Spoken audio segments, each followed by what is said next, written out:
नमो अरिहन्ताणम् ॐ नमो सिद्धाणम् ॐ नमो वायर्याणम् ॐ नमो वज्रायाणम् ॐ नमो लोय सव्वसाहुणम् ॐ नमो लोय सव्वसाहुणम्। आपने आपको आप में वर लिया, चेतना को स्वयं ही प्रखर कर लिया। वीतरागे प्रभु हे महावीर जिन, आदिनाथ प्रभु तुम हो तारण तरण। आपके द्वै चरण में विनम्र नमन, आपके द्वै चरण में विनम्र नमन। निर्विकारी हुए वस्त्र अंबर किए, छोड़कर राग को जो दिगंबर हुए। हे विनम्र गुरु दो मुझे अब शरण, है नमन दे शरण दो समाधि मरण। आपके द्वै चरण में विनम्र नमन, आपके द्वै चरण में विनम्र नमन। जय बोलिए अनंतानंद सिद्ध परमेश्वर भगवान के, प्रथम तीर्थंकर श्री ऋषभनाथ भगवान के, परम पूज्य आचार्य भगवंत गुरु श्री मानतोग महामुनिराज के, आचार्य भगवंत गुरु श्री विराट सागर जी गुरुदेव के, मम दीक्षा गुरु आचार्य भगवंत गुरु श्री विनम्र सागर जी गुरुदेव के। महाराज की जय, विश्वकुंद महाराज की जय। कल भावमंडल जो कि 7 भाव को उसने स्पष्ट कर दिया। हर जीव को अपने उसमें 7 भाव दिखाई देते थे। ऐसा भावमंडल जो कि बड़ा ही देदीप्यमान रहा। आचार्य मानतोग भगवान भगवान का स्मरण और भक्ति की गहराई में और ही डूबते जा रहे हैं। कल 7 छंद 7 प्रातिहार पूर्ण हुए। 7 प्रातिहारों में आचार्य भगवंत ने अपनी भक्ति प्रेषित की, क्योंकि पहला प्रातिहार अशोक वृक्ष रहा, जो व्यक्ति के अंदर शोक और कसायों का शमन करने वाला, कसायों से रहित होने का संकेत देता था। कल विगत दिन से प्रातिहारों का विवेचन, उसमें अशोक वृक्ष, दूसरा सिंहासन एक अहंकार का नष्ट करने वाला था, अहंकार को द्रोहित किया। कल सिंहासन प्रातिहार जो कि अहंकार से हटाकर, अहंकार के आसन से उतारकर आत्म सिंहासन पे जाके विराजमान होने का संकेत दिया। सिंहासन के बाद चमर ने हमें ये संकेत दे दिया कि पहले आप झुकिए, और आप जितने झुकते जाओगे आप उतने ही उठते जाओगे। ये चमर ने संकेत दिया। चमर के बाद विषय आता है छत्र का। छत्र ने हमारे अंदर ये भक्ति करने का एक तरीका सिखाया कि हम भक्ति कैसे करें, किस प्रकार हम भक्ति करें। तो छत्र के माध्यम से, क्योंकि भगवान की ईश्वरता दिखाई गई, प्रभुता दिखाई गई छत्र के माध्यम से। फिर उसके तदुपरांत दुंदुभी, जो कि हम भगवान की किस तरह से भगवान की प्रभावना कर सकें, हम भगवान की देव शास्त्र गुरु की किस तरीके से प्रभावना करें और अप्रभावना से हम कैसे बचें, इसका संकेत हमें दुंदुभी ने दिया। दुंदुभी के माध्यम से हमने प्रभावना करना सीखी। और पुष्प वृष्टि सर्वस्व त्याग करने की भावना रखी कि सब कुछ छोड़ दो, एक समर्पण भाव, एक श्रद्धा भाव, श्रद्धा सुमन, श्रद्धा के सुमन हमें कहाँ चढ़ाना चाहिए, एक हमारा समर्पण कैसा होना चाहिए, ये हमें पुष्प ने जाहिर कर दिया। पुष्प के माध्यम से हमने अपना जीवन कैसे भगवान के चरणों में सर्वस्व त्याग करें, तो हमें पुष्पों ने शिक्षा दी थी। पुष्प के बाद फिर कल विषय था भावमंडल का। भावमंडल ने ये संकेत दे दिया कि हमें अपना भाव कैसा बनाना है। जैसा हमारा भाव होगा, जैसी हमारी आत्मा की परिणति होगी, जैसे परिणाम होंगे, जैसी हमारी भावनाएं होंगी, जैसी हमारी शारीरिक क्रिया होंगी, उससे हमारा क्या बनता है, शरीर का आभामंडल। और भावमंडल की एक विशेषता और थी कि भावमंडल जब तक भगवान विराजमान रहते समर्षण में, तब तक ही भावमंडल में सात लोग दिखाई देते हैं। और जैसे भगवान हट जाएंगे तो भावमंडल कुछ नहीं रहेगा फिर। तो उसमें प्रभाव भावमंडल में किसका है, भगवान का ही है। तो कल ये भावमंडल ने ये जाहिर कर दिया, और भावमंडल ने और भी जाहिर कर दिया कि हमें अपने विशुद्ध भावों को बढ़ाना सिखाया। हमारे विशुद्ध भाव कैसे बढ़े, ये भावमंडल ने कल तरीका बता दिया। क्योंकि भावमंडल ने और भी कहा, अभावम्यम अभाव्यम भावेवी भाव्यम ना भावेवी, मतलब भाव का संकेत ये है कि हम यदि जिन भावों को आज तक भाया है, उन भावों को अब नहीं भाऊंगा। मैंने जो भाव अभी तक भाए हैं, उन भावों को मैं अभी नहीं भाऊंगा। अब कौन से भावों को भाऊंगा, जो अभी तक नहीं भाए मैंने, जो ऐसे भाव जो अभी तक मैंने नहीं भाए हैं, अब ऐसे भावों को मैं भाऊंगा। क्योंकि उन भावों से ही मैं विशुद्ध भावों को भाके मैं अपने भावों पर आ जाऊंगा। हे भगवान, कल ये भावमंडल ने भाव का विवेचन रखा कि व्यक्ति के भाव कैसे होना चाहिए, क्योंकि भाव के माध्यम से हमारा क्या बनता है, आभामंडल बनता है। तो महर्षियों ने भी कहा है कि अपने भावों को उत्कृष्ट बनाइए। दिव्य आत्मा महापुरुष रहे जिन्होंने अपने भाव कैसे बनाए थे, उत्कृष्ट बनाए थे। उत्कृष्ट भाव बनाने से ही व्यक्ति ऊंचाई को छूता हुआ दिखाई दिया। कभी देखा है तीर्थंकर भगवान को कभी बुखार आते हुए, कभी बीमार होते हुए? बचपन से बीमार नहीं हुए। क्यों नहीं हुए? क्योंकि उनके भाव भी उत्कृष्ट भाव थे। आज उत्कृष्ट भाव के कारण भी वो तीर्थंकर जैसे महापुरुष के कोई जुकाम आदि भी नहीं हुआ, क्योंकि उनके भाव हमेशा विशुद्ध रहते। और भी महापुरुष हैं जिनके परिणाम, जिनकी निर्मल परिणति हमेशा विशुद्ध रहा करती है। उसके माध्यम से वो अपने स्वरूप को भी जान लेते हैं। लेकिन आज का विषय आता है अष्टम प्रात्यार। अष्टम प्रात्यार कौन सा है? दिव्य ध्वनि। दिव्य ध्वनि के बारे में आज आचार्य भगवंत अपनी बात रखेंगे, अपने भावों को प्रेषित करेंगे कि दिव्य ध्वनि हमें क्या संकेत देती है। दिव्य ध्वनि के माध्यम से ये वाणी कैसे निकलती है, ये कैसे इस वाणी का प्रोसेस होता है, आज वाणी के माध्यम से हम जानेंगे। क्योंकि दिव्य, उसमें भी वाणी कैसी है, वो भी दिव्य वाणी है, दिव्य ध्वनि, इसलिए उसका नाम दिव्य ध्वनि है। आइए आठवें प्रातिहार के बारे में अपन थोड़ा सा जानें। क्योंकि दिव्य ध्वनि भव्य होती है, मनोहर होती है एवं मधुर होती है।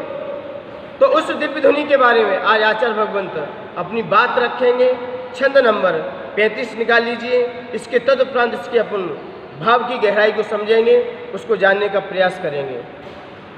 स्वर्गापवर्ग गम मार्ग विमार्ग निष्ठा,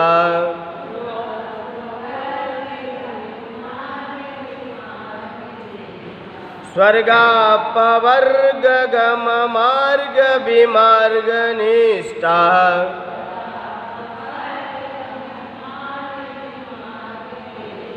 सद्धर्म तत्व कथनैक पटुस्त्रैलोक्या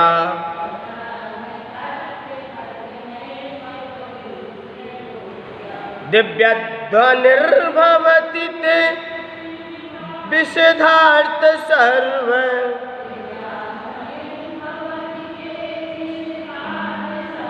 दिव्यध्वनिर्भवति ते विशदार्थ सर्व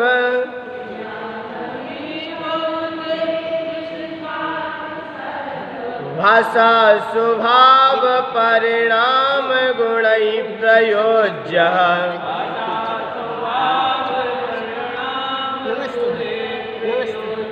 भाषा स्वभाव परिणाम गुणै प्रयोज्य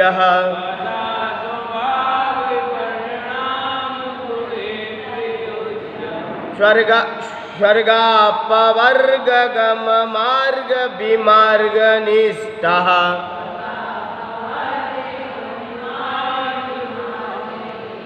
सद्धर्म तत्व कथनैक पटुस्त्रैलोक्यः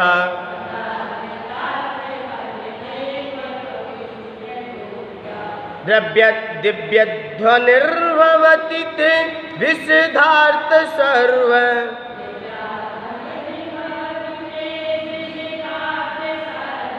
भाषा स्वभाव परिणाम गुणै प्रयोज्य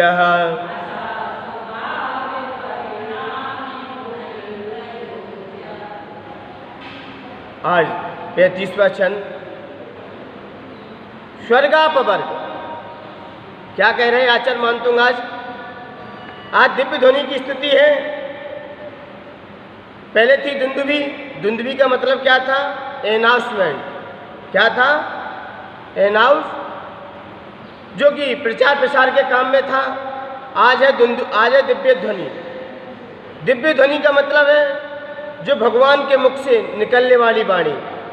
वाणी तो सबको लोग बोलते थे, ध्वनि तो सबके निकलती है। ध्वनि तो हर जीव की निकलती है, लेकिन ध्वनि कैसी ध्वनि?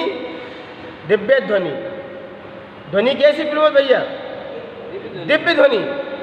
ध्वनि नहीं कहा आचार्य भगवान ने। ध्वनि तो आम व्यक्ति की निकलती, वाणी तो सबको लोग निकाल लेते हैं। वाणी तो हर प्राणी की निकलती है, लेकिन वाणी में कैसी? दिव्य, मनोहर, जो दूसरों को आकर्षित करे, जो किसी से खंडन ना हो। और वाणी तो किसी ना किसी से खंडता को प्राप्त हो जाती है, लेकिन दिव्य ध्वनि कैसी? अखंड है। और वे दिव्य ध्वनि कैसी है? स्वर्गापवर्ग। वे दिव्य ध्वनि कैसी है? स्वर्ग और अपवर्ग।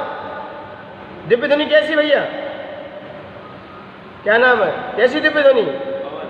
बैठी विद्या रानी आपकी। तो दिव्य ध्वनि कैसी है?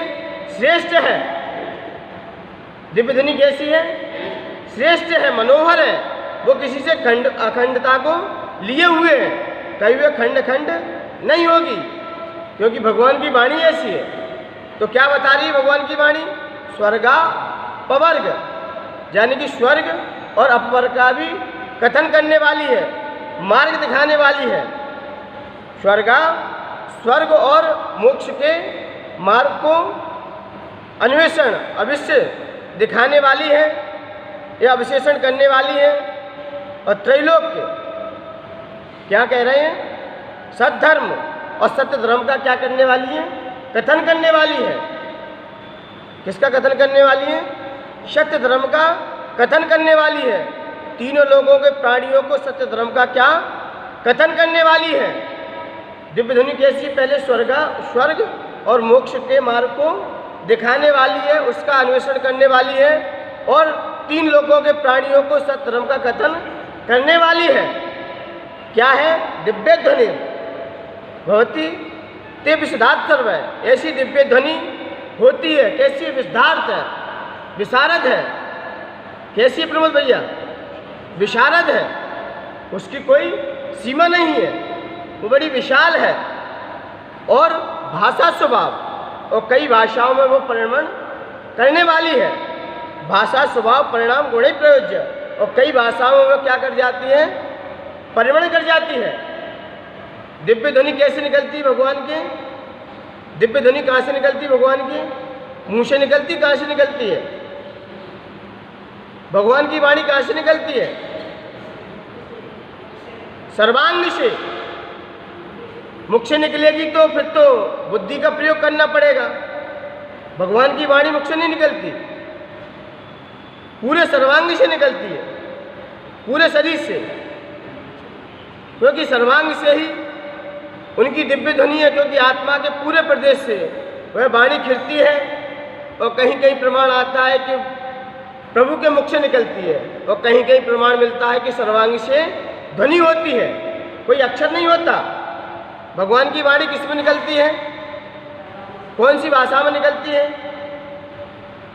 कौन सी भाषा बोलते भगवान? कोई भाषा नहीं है। कौन सी भाषा? निरक्षर ही है, कोई अक्षर नहीं निकालते, सिर्फ ओमकार ध्वनि है। ओम कोई वर्ण नहीं है, न कोई शब्द है, सिर्फ ओमकार ध्वनि होती है, वो भी सर्वांग से होती है। कैसे होती है? पूरे सर्वांग से निकलती है।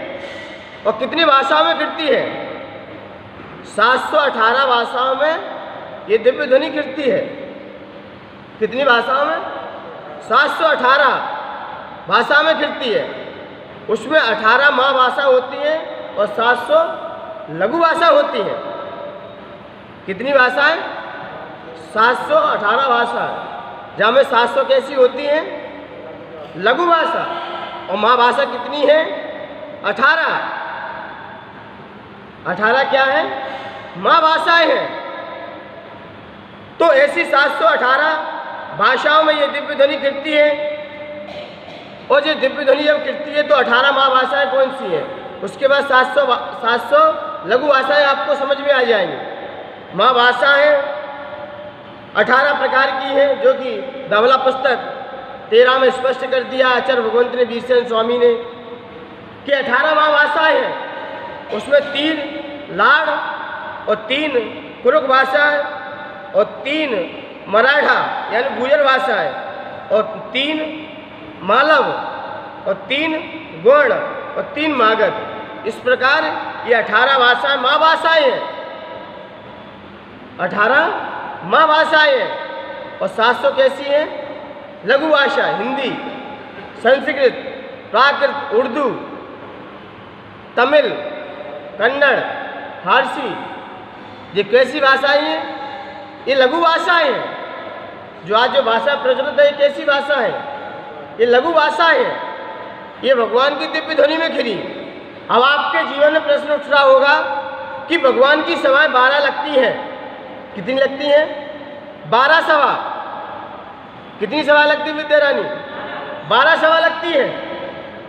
12 सभा लगती है तो 12 सभा कितनी एरिया में लगती है? भगवान का समोषण कितना बड़ा होता है? 144 किलोमीटर का, 12 योजन का होता है। आध्यात्म भगवान का कितना था? 12 योजन का। तो 12 में 12 144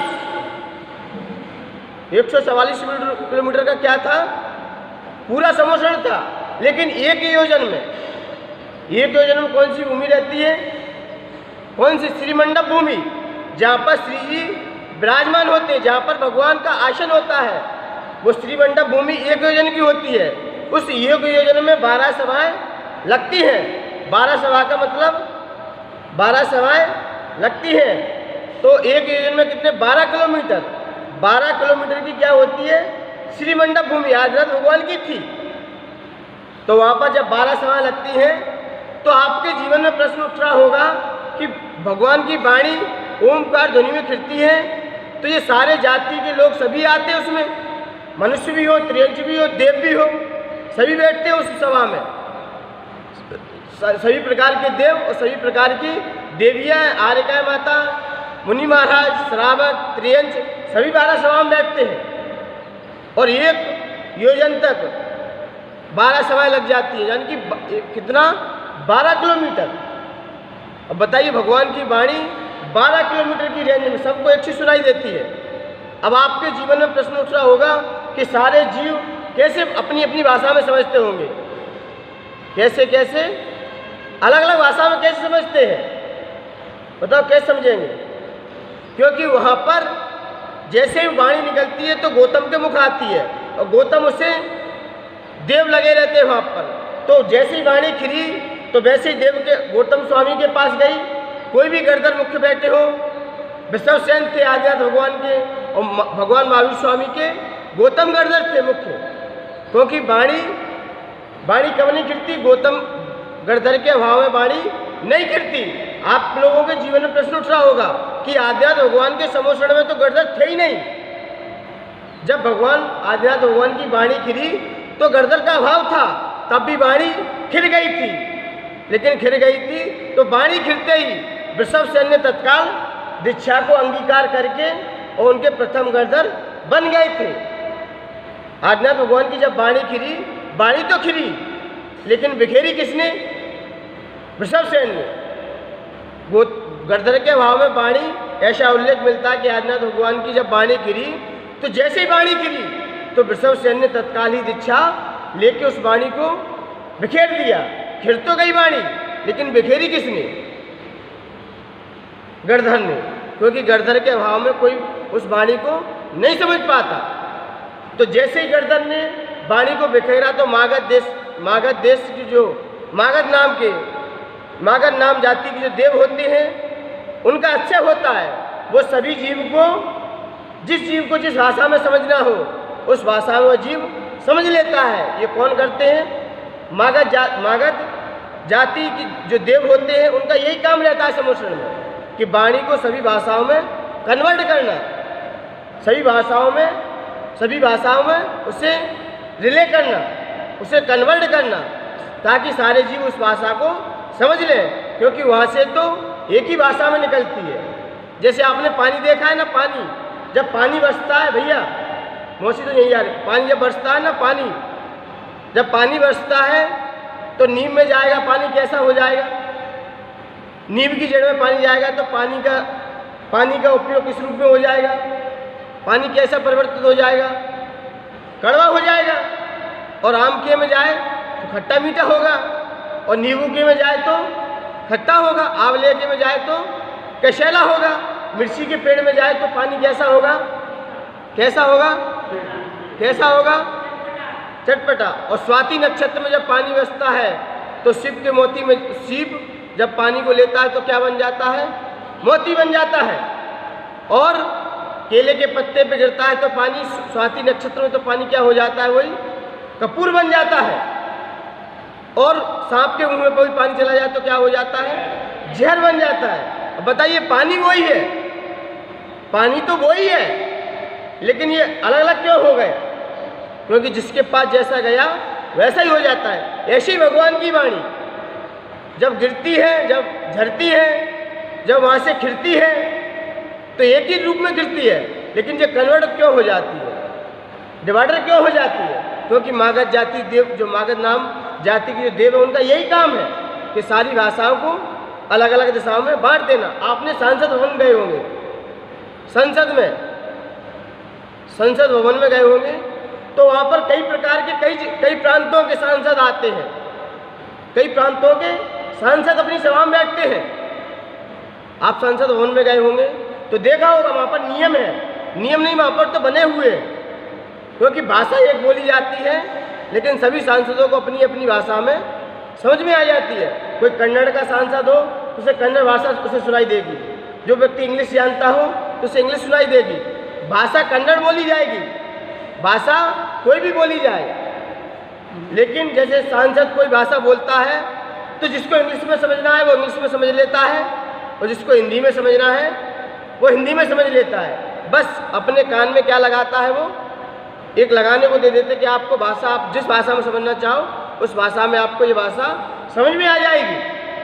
तब यहाँ पर सांसद भवन में जब ये नियम है, जब भाषा कन्वर्ट हो सकती है तो भगवान की वाणी क्या कन्वर्ट नहीं हो सकती क्या? जब यहाँ पर कन्वर्ट होकर हो रही है सांसद में, जब ये तो प्राकृत नहीं, ये तो यहाँ पर कृत्रिम है, ये तो किसी ने बनाई है, और वहाँ तो नेचुरल है, अपने आप स्वभाव में ही प्रवण कर जाती है। ऐसे भगवान का यही तो दिव्य ध्वनि का आश्चर्य है यही तो देवों का क्या है, देवों का दिव्य ध्वनि का प्रातिहार का क्यों रखा? क्योंकि देव क्या करें, तो देव ने भाषा को कन्वर्ट कर दिया, यही उनका क्या है, भक्ति है। क्योंकि लोग कहेंगे दिव्य ध्वनि तो भगवान के मुख से निकली, ये प्रातिहार में क्यों गई? क्योंकि ये देवों ने लगाए थे, छत्र श्रवण भावन मिले तो दिखाई दे रहे थे, लेकिन भाषा में भगवान का आश्चर्य, देवों का क्या आश्चर्य है? देवों का यही आश्चर्य है कि उस भाषा को सभी में परिवर्तित कर देते हैं, सभी जीव ताकि सुनाई दे जाए। तो ये था क्या, दिव्य ध्वनि। और दिव्य ध्वनि कृति कैसी है वो भी समझ लीजिए। स्याद्वाद, अनेकांत और एकांत और सप्तभंगी कृति है। भगवान की वाणी कैसी होती, सप्तभंगी होती है, एक न्याय से नहीं होती। सप्तभंग कौन कौन से होते हैं? आज विषय इसका ही कि भगवान की वाणी किस रूप में फिरती है। तो भगवान की वाणी सप्ततरंगी, सप्ततरंगी से गिरती है। सप्तरंगी कौन कौन से होते हैं? सप्तरंगी के प्रश्न के अनुसार ही वस्तु के प्रमाण, अवृत्त विधि का प्रतिषेध, धर्मों की कल्पना करना ही सप्तभंगी है। यानी कि एक शब्द को कई तरीके से कहना। सप्तभंगी का मतलब क्या है? 7 भंग होते हैं। एक स्यादस्ति, ये भगवान की वाणी में निकला है। स्यादस्ति, स्यादस्ति का मतलब क्या है? स्यादस्ति, स्याद नास्ति, स्याद अस्ति नास्ति, स्याद अस्ति अवक्तव्य, स्याद अस्ति अवक्तव्य, स्याद अस्ति नास्ति अवक्तव्य और स्याद अस्ति नास्ति अवक्तव्य। ये 7 प्रकार की दिव्य ध्वनि गिरती है, कभी एक भाषा में नहीं गिरती। भगवान ने सर्वथा कथन किसी का नहीं किया। भगवान ने कहा ये भी है तो ये भी है, और कहने योग्य भी नहीं है, हम कह नहीं सकते। क्या है भगवान जाने। इससे हम ऐसी भगवान की वाणी होती है, कभी एक पक्ष में कभी नहीं खिरी भगवान की वाणी। स्यादस्ति, किसी ने कहा स्यादस्ति का मतलब क्या है? यह मनुष्य है। यह क्या है? मनुष्य है। स्याद नास्ति, ये मनुष्य नहीं, ये आत्मा है। ये क्या है? आत्मा है। नास्ति निषेध कर दिया उन्होंने, मनुष्य का निषेध करके कह दिया ये क्या है? आत्मा है। मनुष्य को कहा ये मनुष्य है, तो स्यादस्ति हो गया, स्याद नास्ति। स्याद नास्ति का मतलब क्या है? ये आत्मा है। और फिर कहा स्याद अस्ति नास्ति, स्याद अस्ति नास्ति है, मानव भी है और आत्मा भी है, दोनों कथन कर दिए। अब कह दिया स्याद अवक्तव्य, स्याद अवक्तव्य, हम कह नहीं सकते कि मनुष्य है, मानव है, सिर्फ अनुभव करो। अब कोई कहे मीठी शक्कर कैसी होती है? मीठी। अब मीठी कैसी होती है? अब कह नहीं सकते हम, अब चखो, अनुभव करो। किसी ने कहा शक्कर कैसी होती, तो आपने कहा क्या कहा? मीठी कैसी होती है? यही है वक्तव्य, हम कह नहीं सकते। अब इसका क्या जीव स्वयं अनुभव करे। तो भगवान की वाणी ऐसी भी निकली थी। पहले क्या था? स्याद अस्ति, स्याद नास्ति और स्याद अस्ति नास्ति, और फिर स्याद अवक्तव्य है, लेकिन हम कह नहीं सकते। सामने व्यक्ति दिख रहा है, अब कहेंगे ब्याल कि व्यक्ति कौन है, पुरुष है कि मानव है, तो आप एक में घट जाओगे। तो कह दिया कि अब आप ही जानो, ना आत्मा कह रहे हम, ना मानव कह रहे। अब क्या है? जो है सो है, जिस रूप में आपको देखना वो है, तो हम कह नहीं सकते। तो इसलिए क्या है? स्याद अवक्तव्य। फिर इसके बाद आता है स्याद नास्ति अवक्तव्य। स्याद नास्ति अवक्तव्य, ये आत्मा भी, ये आत्मा है, मानव नहीं, यह भी हम कह नहीं सकते। यह भी हम कह नहीं सकते कि आत्मा है कि मानव है, ये भी हम कह नहीं सकते। तो हो गया स्याद नास्ति अवक्तव्य। और फिर इसके बाद आता है अंतिम स्याद अस्ति नास्ति अवक्तव्य। यह मानव भी है, आत्मा भी है, लेकिन कहने योग्य नहीं है। ये कहने योग्य अवक्तव्य का मतलब है हम कह नहीं सकते।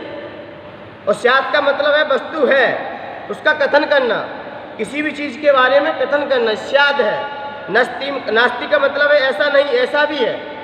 नास्ति का मतलब क्या है? विद्यारानी, नास्ति का मतलब क्या है? वस्तु ऐसी भी है, ऐसी नहीं, ऐसी भी है। ये नास्ति कथन करता है। और अवक्तव्य क्या कहता है? वस्तु तो है, लेकिन हम इसे हम कह नहीं सकते। ये भगवान की क्या ऐसी वाणी गिरती है। अब आती है अनेकांत।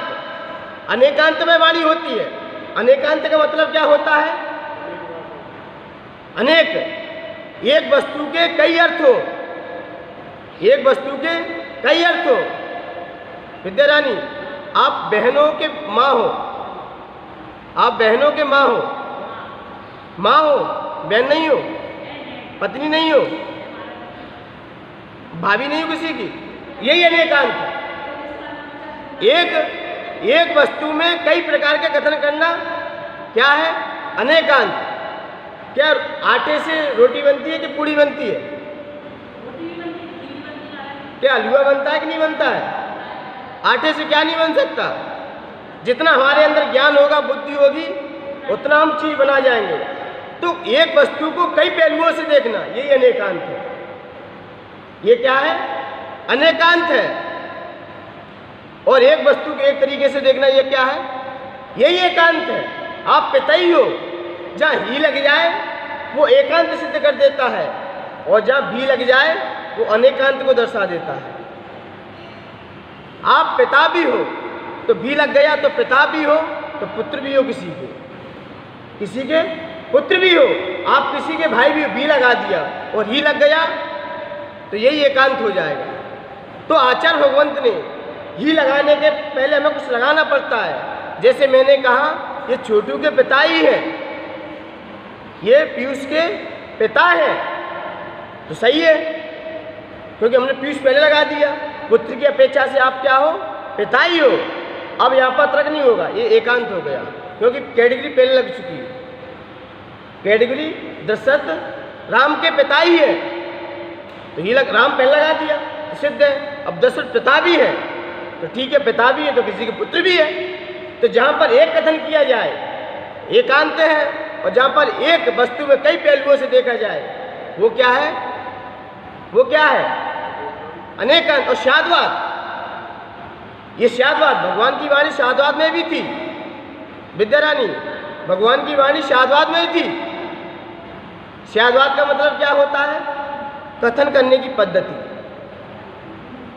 वस्तु को किस तरीके से हमें कथन करना है, किससे हमें कैसे बात करनी है, किस लहजे से, किस पिता से हमें किस तरीके से बात करनी है, माँ से हमें किस तरीके से बात करनी है। क्योंकि जब व्यक्ति अपनी पत्नी के पास जाता है तब देखो उसको कथन करने का तरीका, बोलने का तरीका। और जब माँ के पास जाता है व्यक्ति तो कैसे बोलता है, जब अपनी बहन के पास मिलता है तो कैसे बात करता है, जब साली से बात करता है तो कैसे मिलता है, कैसे बात करने के तरीके होते हैं। तो ये शाद्वाद है। हम जैसे व्यक्ति को देखें उस तरीके से कथन करना, ये शाद्वाद है। व्यक्ति एक है लेकिन चेहरे क्यों बदल रहे हैं? कहते नहीं कि चेहरे पे कई चेहरे लगा लेते हैं लोग। और साधु के पास आए तो बात करने का तरीका क्या होता है, अपने मित्र से मिले तो कैसे बात करता है। तो ये शाद्वाद है। क्या? कथन करने की पद्धति। इसके संदर्भ में मुझे कथानक याद आ रहा है।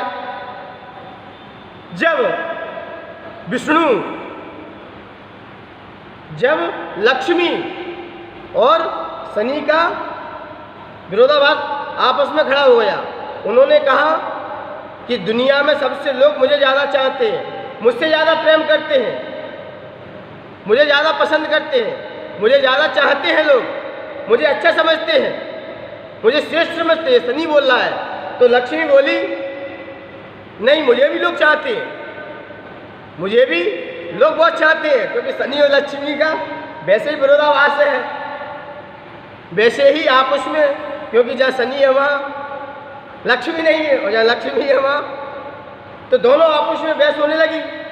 तो नारद जी ने कहा, बहस करने की क्या जरूरत है आपको इसमें बहस करने की क्या जरूरत है? आप विष्णु जी के पास चलिए, अभी समाधान हो जाएगा।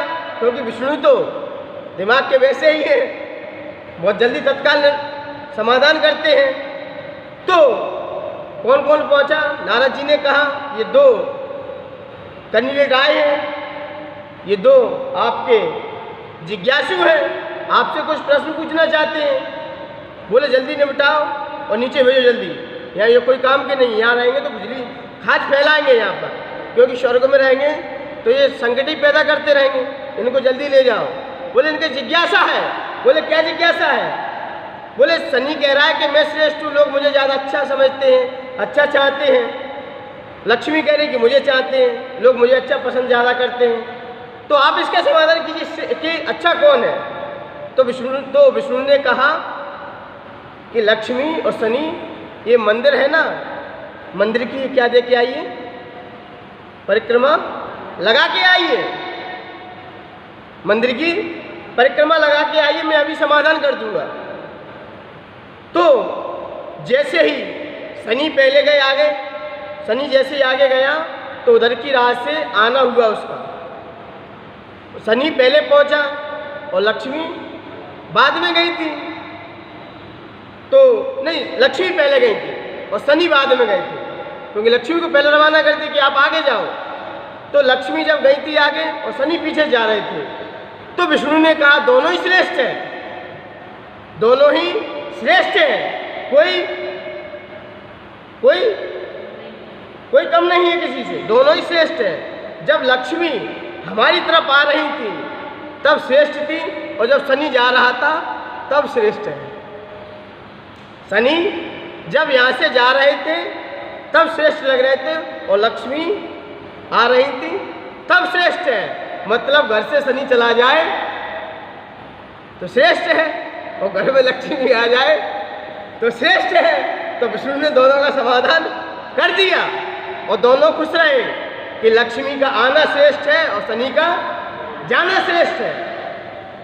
बस यही है श्यादवाद। श्यादवाद का मतलब क्या है? कथन करने की पद्धति, किसी को बुरा ना लगे और बात हो जाए। क्या वाणी का मतलब ही क्या है? वाणी ऐसी बोलिए मन को आपा खोए और खुद शीतल होए और औरों को शीतल लगे। वाणी ऐसी होना चाहिए। यदि वाणी में कर्कश है, वाणी में मिठास नहीं है, जब वाणी के विषय में कथन ये तो श्यादवाद का था। वाणी, जब हंस लोग, विद्यारानी, हंस लोग अपनी सभा में बैठे हुए थे तो अपने सरोवर में आनंद ले रहे थे, तो जैसे ही मस्ती से खेल रहे थे, हंस तो हंस है, हंस तो कुछ भी कर सकते हैं, क्योंकि हंस की उपमा तो ज्ञानियों को दी जाती है कि राजहंस हो, आध्यात्मिक हंस हो, राजहंस हो आप तो हंस का काम क्या है कि सार को ग्रहण करता है और क्षार को छोड़ देता है। तो जब हंस अपने सरोवर पर बैठे हुए थे, अपने सरोवर पर बैठे हुए थे, तो वहां पर कछुआ भी बैठा था। कौन बैठा? कछुआ बैठा हुआ था। तो कछुआ ने देखा कि ये कौन है, ये तो बहुत विशाल है, ये तो विशाल है। तो विशाल है तो कछुए पे नहीं रह गया, बोले आप लोग कहाँ से आए हो? तो हंस बोले मैं कहीं से नहीं, मैं तो हिमालय से उड़ता हुआ मैं सरोवर में अपना विश्राम कर रहा हूँ। बोले हिमालय कितना बड़ा है? बोले बहुत बहुत बड़ा है वो तो हिमालय। बोले कितना बड़ा है? वो तो बहुत बड़ा है। तो बोले कि मुझे भी हिमालय की यात्रा करा दो, मैंने तो हिमालय देखा ही नहीं है अभी तक। तो हंस ने कहा क्या कहा कि आप रहने दो, आप मत चलो मेरे साथ, क्योंकि आप मेरे साथ चल नहीं पाओगे। तो कछुआ बड़ा घबराने लगा, नहीं मुझे तो आकाश में गमन करना है, मुझे तो हिमालय का दर्शन करना है। तो हंसों ने बहुत समझाया, लेकिन कछुआ नहीं माना। तो हंस के सरदार ने कहा ठीक है, जिद ही कर रहा है तो इसे यात्रा हिमालय करा दी जाए, इसे हिमालय की यात्रा करा दी जाए। तो जैसे ही हंस के सरदार ने कहा कि चार हंसों से कहा कि आप 4 प्रकार की लकड़ी बनाएं, लकड़ी बना के और इनको कछुए को कहाँ रखना? बीच में रखना, और ये कछुआ एक लकड़ी से अपना मुंह पकड़ लेगा और पैर भी रख लेगा और आराम से उसको उड़ाते ले चलना। और एक शर्त दे दी कि कोई किसी भी आपको कुछ भी कहता रहे, गाली दे, ताली दे, आपकी प्रशंसा करे, आपको बोलना नहीं है। क्या नहीं करना है? बोलना नहीं है, मौन रहना है। क्या रहना है? मौन रहना है। क्योंकि भगवान की जब दीक्षा होती है तो भगवान की दीक्षा जब तक केवल ज्ञान नहीं होता तब तक क्या रहते हैं? भगवान मौन रहते हैं। तभी उनकी आगे चल के दिव्य ध्वनि गिरती है, और बीच में बोल जाए तो भाषा ही गड़बड़ा जाएगी, इसलिए मौन रखते हैं। तो कछुए से कहा कि आपको क्या रखना है? मौन रखना है, बोलना नहीं है किसी से, क्योंकि बोलने से ही गले खुल जाएगी आपकी, तो मौन रहना है। तो जैसे ही मौन रहना तो कछुए ने हामी भर लिया कि मैं मौन रहूँगा। तो जैसे ही हंस ने उसे उठाया ऊपर और आते ले गए, तो गांव वाले बोले कि हंस तो मांसाहारी होता है। हंस कैसा होता है? कि मांसाहारी होता है हंस तो, कि हंस तो कछुए को बंद करके ले जा रहे थे वो 4-4 हंस। तो एक गांव निकला, 2 गांव निकले, वही कहते थे लोग कि हंस तो क्या होता है? मांसाहारी होता है। तो कछुए पे नहीं रहा गया कि कछुए ने कहा कि मेरे कारण हंस को मांसाहारी ठहराया जा रहा है, मेरे कारण हंस को मांसाहारी कह रहे हैं, और हंस तो शाकाहारी होते हैं। तो कछुए पे नहीं रहा गया, तो कछुआ बोल पड़ा एकदम, तो बोला तो धड़ाम नीचे से गिर पड़ा।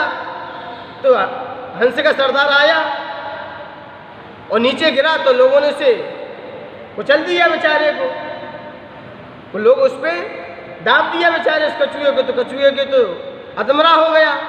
तो हंस ने कहा मैंने तुमसे मना किया कि बोलने नहीं है तुम्हें, कोई कुछ भी कितना कहते रहे, लेकिन मैंने तो आपको क्या दिया था? मौन दिया था।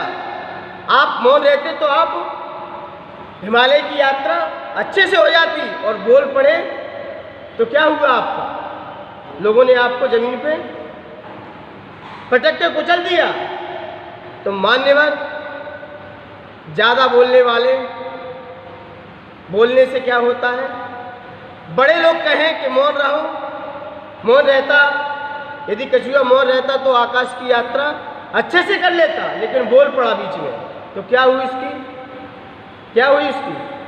दुर्गति हुई। आप बताइए, महिलाएं लोग देखिए घर में महिलाएं, सबके घर पे महिलाएं हैं कि नहीं? तो मेरे महिलाओं से एक प्रश्न है, क्या नाम है आंटी जी का? ये चेयर पे बैठी हैं। आप बताइए मंगलसूत्र कहाँ पहनते हैं लोग? कहाँ पहनते हैं? गले में। और पायल कहाँ पहनते हैं? पायल कहाँ पहनते हैं? बताओ, पायल पैरों में ही क्यों पहनी जाती है, मंगलसूत्र गले में क्यों पहना जाता है? मंगलसूत्र गले में क्यों पहना जाता है और पायल पैरों में क्यों पहनी जाती है? आप लोग पहनते कि नहीं पहनते? महिलाएं क्यों पहनते गले में मंगलसूत्र को? क्यों पहनते हैं? पहन तो सब लेते, लेकिन इसका क्या रीजन है? कोई वस्तु पहनी तो रीजन तो होगा। क्योंकि मंगलसूत्र कम बोलता है, वो शांत रहता है, और पायल हमेशा खनकती रहेगी, हमेशा बोलती रहेगी, और ज़्यादा बोलती तो लोगों का स्थान कहाँ होता है? ज़्यादा बोलते हैं लोगों का स्थान कहाँ रहता है? लोगों का स्थान रहता है नीचे रहता है, और जो शांत रहते हैं उनका स्थान कहाँ रहता है? हृदय में रहता है। इसलिए भगवान जब जैसी दीक्षा लेते हैं, तो दीक्षा लेते ही भगवान क्या हो जाते हैं? मौन ले लेते हैं, वो नहीं बोलते। जब नारायण का विषय आता है, तो नारायण जब थे तो उनके यहाँ पर क्या नाम है उनका, नारायण के जब वो खो गए थे, तो उनको जरा प्रतिभास हुआ कि हमारे नारायण जो श्री कृष्ण के, और वो क्या नाम था उनका, नाम ध्यान नहीं आ रहा, जब नेमी कुमार मौन ले लिया था, नेमिनाथ भगवान ने क्या ले लिया था? मौन ले लिया था। वो ग्रस्त अवस्था में थे, लेकिन बोले नहीं थे, वो शांत रहे थे। क्या नाम था उनका? क्या नाम था? नारायण के जो थे, नारायण के परंपरा प्रदम्नु, जो प्रदम्नु कुमार थे, जो बाल अवस्था में ही वो हो गए थे, तो नारायण ने बड़ा चिंतित हो गए थे कि कहाँ गए प्रदम्नु कुमार। तो जैसे प्रदम्नु कुमार के बारे में चिंतन आया, तो नेमी कुमार को पता था, लेकिन नेमी कुमार क्या रहे थे? मौन रहे थे, बताया नहीं था, क्योंकि बताते तो फंसते हैं। क्योंकि जब तक भगवान को संपूर्ण ज्ञान नहीं हो जाता, तब तक भगवान अपनी वाणी को बिखेरते नहीं हैं। तो जैसे ही भगवान की दीक्षा होती है तो तब से भगवान क्या ले लेते हैं, मौन ले लेते हैं। तो मौन ले लेते हैं और जब केवल ज्ञान होता है तब दिव्य ध्वनि खिलती है। और जो वैसी दिव्य ध्वनि खिलती है कि वह दिव्य ध्वनि किसी से भी कटती नहीं है, वो अखंड होती है, वो किसी से काटी नहीं जाती। और आपने किसी से बात करी तो आपकी दूसरी बात काटने के लिए तैयार बैठे हैं लोग। इसलिए भगवान जब तक केवल ज्ञान नहीं हो जाता तब तक भगवान की वाणी खिलती नहीं है। इसलिए मान्यवर ये दिव्य ध्वनि ये सारी भाषाओं में कन्वर्ट होने वाली है और देवों द्वारा ये कन्वर्ट की जाती हैं। तो यहाँ पर आचार्य मानतो भगवान यही कह रहे हैं कि दिव्य ध्वनि ओमकार ध्वनि से निकलती है। वाणी कौन फेर सकता है? वाणी बोलने का अधिकारी कौन है? वाणी किसके मुंह से निकलती है? सिर्फ मनुष्य गति जीव। मनुष्य गति के जीव ही वाणी को प्रकट कर सकते हैं, वाणी को बोल सकते हैं। और कोई किसी में हिम्मत नहीं है कि वाणी को बोल सके, क्योंकि वाणी से बोलने के लिए क्या चाहिए? दांत चाहिए, होठ चाहिए, जीभ चाहिए, कंठ चाहिए और कागला चाहिए। मुख्यतः कागला की होती है, जो लटका रहता है ना वहाँ से आवाज़ प्रोडक्शन होती है। और कागला निकल जाए तो करते रह जाओगे। क्या होगा? कागला यदि ना हो तो मनुष्य वाणी नहीं बोल सकता। तो इसलिए मान्यवर ये मनुष्य गति में ही संभव है। नार की देव त्रियंच वाणी नहीं बोल सकते, इन्हें अधिकार नहीं है, क्योंकि ना तो इनकी जीभ है, ना होठ है, और ना ही तालू है, और ना ही कागला है। इसलिए मनुष्य गति का जीव ही वाणी का उद्घाटित कर सकता है, वाणी को बोल सकता है, और कहीं संभव नहीं है। भाषा संगी ही बोलते हैं और भाषाएं असंगी नहीं बोल सकते, क्योंकि संगी के कागला नहीं होता। भाषा बोलने के लिए तालु, कंठ, जीभ और ओष्ठ चाहिए, इससे वाणी निकलती है। और कुभाषा कैसी होती है? भाषा की कुभाषा कौन बोलते हैं? कुभाषा कौन है? जहाँ अलग अलग भाषाएं, आप अलग अलग भाषाएं में जाइए, अलग अलग देश में जाइए तो अलग अलग अपनी भाषाएं बोलते हैं। तो ये और दुर्भाषा जो कर्कश कठोर होती है, जो किसी को चुभती है, ये कर्कश भाषाएं हैं। और अभाषा, अभाषा अनक्षरी में ही होती है। अभाषा कैसी होती है? अनक्षर में ही होती है। ढोलक बर्तन की आवाज़ गिरे तो कैसी निकलती है? ये अभाषा होती है। निरक्षरमयी पशु की होती है। इनकी भाषा कैसी होती है? कोई अक्षर नहीं होता। ऐसे ही भगवान की भाषा होती है, निरक्षर में ही है, कोई भाषा नहीं निकलती भगवान की वाणी से, क्योंकि उनकी भाषा पूरे शरीर से ही निकलती है, सर्वांग से निकलती है। तो उनकी कौन सी? निरक्षर ही है, कोई अक्षर नहीं है। लेकिन ना होने के कारण, लेकिन मागध जो जाति के देव होते हैं और गणधर उनको वाणी को झेलते हैं, और मागध देश के नाम के जाति के देव उस भाषा को सभी मनुष्यों के पास पहुंचा देते हैं। जैसे लाइट देखिए ना, तो लाइट कहाँ बनती है? सौर ऊर्जा कहाँ बनती है? बड़े बड़े प्लांटों के पास, फिर कहाँ आती है? डीबी के पास, फिर मीटरों के पास, फिर सभी में अपनी परिवर्तित हो जाती है। लाइट को आप पकड़ नहीं सकते। लाइट बनी, हॉर्न कहाँ आएगी? ट्रांसफार्मर पे आएगी। बड़ा क्या रखा रहता है उसे, क्या बोलते? डीपी ट्रांसफार्मर बड़े बड़े बोलते हैं ना प्लांट, वहाँ पर आते ही फिर कहाँ जाती है?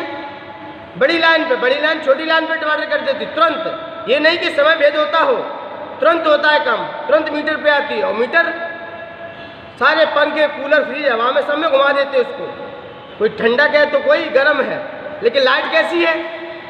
लाइट तो लाइट है, लेकिन ठंडी जब फ्रिज में जाएगी तो ठंडी, और हीटर में जाएगी तो गर्म। तो ये क्या है? ये बस यही दिव्य ध्वनि है। दिव्य ध्वनि वहाँ से खिली और तुरंत अपने अपनी सभी जगह बढ़ जाती है। जी नहीं कि कुछ समय भेद होता हो, तत्काल उधर भगवान की दिव्य ध्वनि खिली और इधर सभी भाषाओं में, सभी जीवों के भाषाओं में, सभी जीव अपनी अपनी भाषाओं में उस भाषा को समझ लेते हैं। जैसे लाइट वहाँ से सीधी बनती है, सौर ऊर्जा जहाँ से बनती है, और तुरंत अपनी अपनी जगह बढ़ जाती है। कितना समय भेद लगता है? क्या आप लाइट को रिजर्व कर सकते हो? लाइट का यूज कर लिया तो ठीक, नहीं तो गई। ऐसे ही भगवान की वाणी निकली और तुरंत अपनी भाषाओं में खिली, सभी के प्रश्न समाधान हो गए। इसलिए मान्यवर ये दिव्य ध्वनि थी।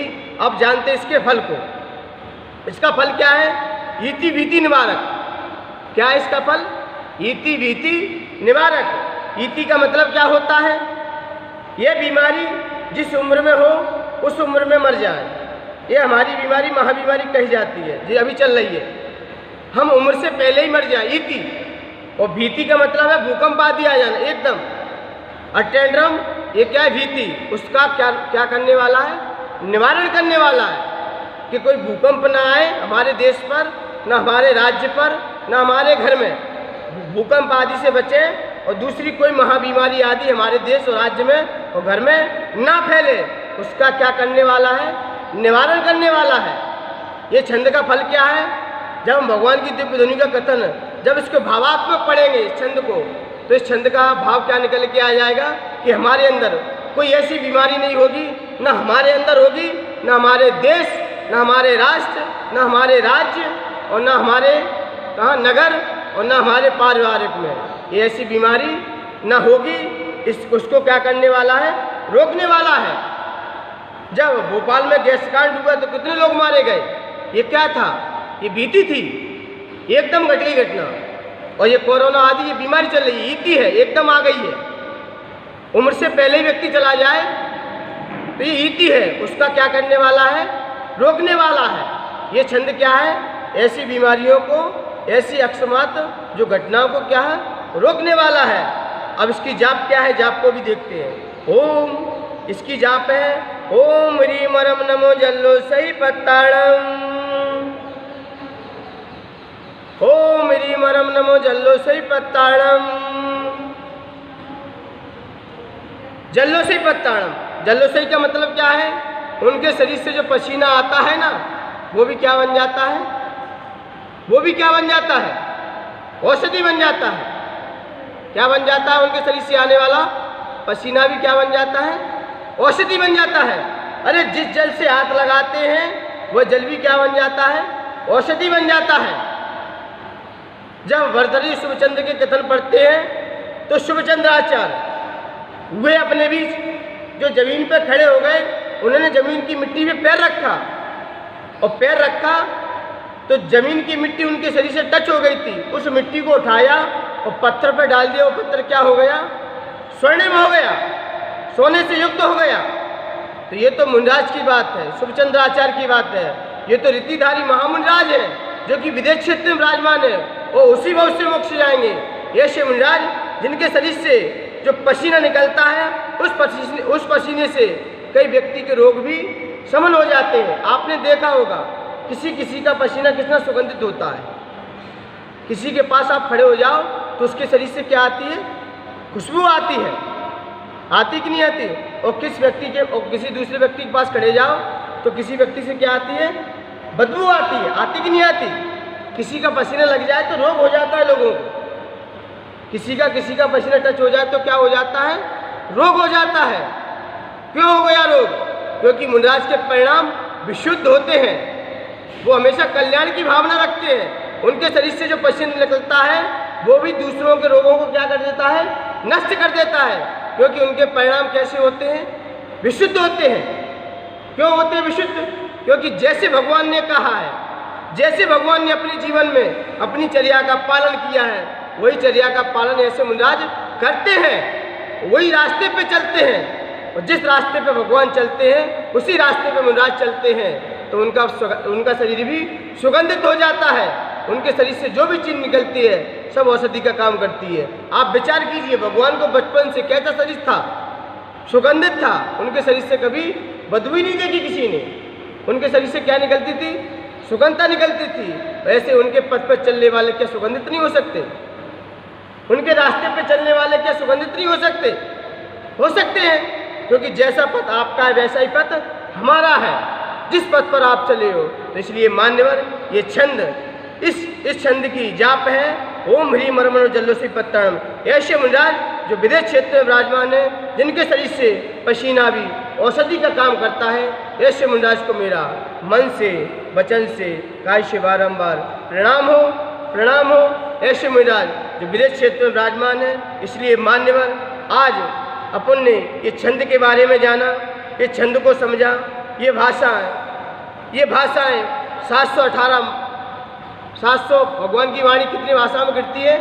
718 भाषा में गिरती है। और 18 माँ भाषा आपने आपको लिखा दी और माँ भाषा 18 आपने लिख ली और 700 लघु भाषाएं हैं जो कि अपने बीच प्रचलित है, चाहे इंग्लिश हो, चाहे हिंदी हो, चाहे अंग्रेजी हो, चाहे उर्दू हो, चाहे कन्नड़ हो, चाहे फारसी हो, चाहे बांग्लादेशी हो, ये सब 700 भाषा में आ जाएंगे। कई भाषा निकलती रहे लेकिन 700 के अंदर कोई ना कोई भाषा आपकी गर्भित तो हो ही जाएगी। इसलिए मान्यवर इस छंद की गहराई, इस छंद को एक बार फिर से देख लेते हैं। भगवान क्या है छंद का अर्थ कि क्या दिखाने वाली है? स्वर्ग और मोक्ष का कथन करने वाली है। क्योंकि पहले स्वर्ग का कथन करेगी, क्योंकि पंचम काल में जीव कहाँ जाएगा? पहले स्वर्ग में जाएगा, फिर उसके बाद कहाँ आएगा? मोक्ष जाएगा। कौन से स्वर्ग की बात की है? वैमानिक देव, जो सम्यक दृष्टि की बात है। क्योंकि स्वर्ग तो वो भी है, भवनात्रिक आदि, ये भी एक देवों की कैंडिडेट है, लेकिन वहाँ की बात नहीं की आचार्य भगवान ने। आचार्य भगवान ने की वैमानिक देव, जो सर्वासिद्धि, जो 5 अनुत्तर 5 अनुदेश, ऐसे स्वर्गों की बात की है। वहाँ पर जीव जाएगा, क्योंकि ये पंचम काल, षष्टम काल, फिर पंचम काल, फिर षष्टम काल और फिर चौथा काल आएगा। तो ये क्या है? ये स्वर्ग में क्या? ये जंक्शन है। यहाँ पर आपको ठहरना है थोड़े समय के लिए, और जैसे ही आपका प्लेटफार्म, जैसे ही आपका लक्ष्य आ जाए, जैसे ही आपका स्थान आ जाए, तो वहाँ पर आपको उतरना है। तो पहले यहाँ से जीव कहाँ जाएगा? स्वर्ग में जाएगा। तो वहाँ आराम से रहेगा, मुनि बन के स्वर्ग में रहेगा। वहाँ पर सागरों की आयु होती है। दोनों ये पंचम काल, षष्टम काल, फिर पंचम काल, फिर षष्टम काल, ये निकल जाएंगे। और फिर जैसे ही चौथा काल आएगा तो व्यक्ति कहाँ जाएगा? फिर मोक्ष जाएगा। तो क्या कह दिया कि स्वर्गापवर्ग, कि स्वर्ग और मोक्ष का क्या करने वाली है? कथन करने वाली है, मार्ग दिखाने वाली है। क्या? आपकी भाषा। और कैसी है? सद्धर्म है, सही धर्म का, सही तत्व का कथन करने वाली है। सभी 3 लोगों के, प्राणियों के सही कथन करने वाली है। सत्य धर्म का कथन करने वाली है। दिव्य ध्वनि और विशदार्थ, आपकी दिव्य ध्वनि कैसी है? विशारद है, विशाल है। और भाषा स्वभाव परिणाम गुणे प्रयोज्य, और सभी भाषाओं में परिवर्ण करने वाली है। आपकी भाषा कैसी है? सभी भाषाओं में परिवर्ण करने वाली है। तो इसलिए मान्यवर आज आपने 35वें छंद के आपने समझा, जाना। आइए इसकी गहराई में और उतरते हैं। इसका क्या? इसको फीड करते, वैसे फीड करने को ज़्यादा नहीं है। क्या है? हे भगवान, स्वर्ग और मोक्ष को बताने वाली, सत्य धर्म का कथन करने वाली और सभी भाषाओं में परिवर्ण करने वाली आपकी दिव्य ध्वनि अक्षय से युक्त है, विशाल है। क्या है? हे भगवान, आपकी, हे भगवान, स्वर्ग और मोक्ष को बताने वाली, सत्य धर्म का कथन करने वाली और सभी भाषाओं में परिणमन करने वाली, और आपकी ओंकार ध्वनि बहुत अक्षयकारी है। क्या है? बहुत अक्षयकारी है, विशाल है। इसलिए मान्यवर आज अपन ने समझा। आगे कल आएगा, भगवान का बिहार है कल। आज अष्टप्राध्याय अपने भी समाप्त हुए। आइए इसके छंद को पढ़ने के लिए तैयार होते हैं। मोक्ष स्वर्गों को दिखाती रास्ता हमको, द्रव्य तत्व धर्म का दे बोध ये सबको। दिव्य ध्वनि ऐसी प्रभु की है विशारद प्यारी, द्रव्य गुण पर्याय कहती सर्व सुखकारी। अष्टदशात शतक भाषा में खिलती धुन आदिनाथ गुरुमान तुंग को करूँ नमन। हो विनम्र भक्तांबर गाँव में पावन आदिनाथ गुरुमान तुंग को करूँ नमन। आदिनाथ गुरुमान तुंग को करूँ नमन। जय बोलिए अनंतानंद सिद्ध परमेश्वर भगवान की। प्रथम तीर्थंकर श्री आदिनाथ भगवान की। आचार्य भगवंत गुरु श्री मानतों महामुनि राज की। आचार्य भगवंत गुरु श्री विनम्र सागर जी गुरुदेव की।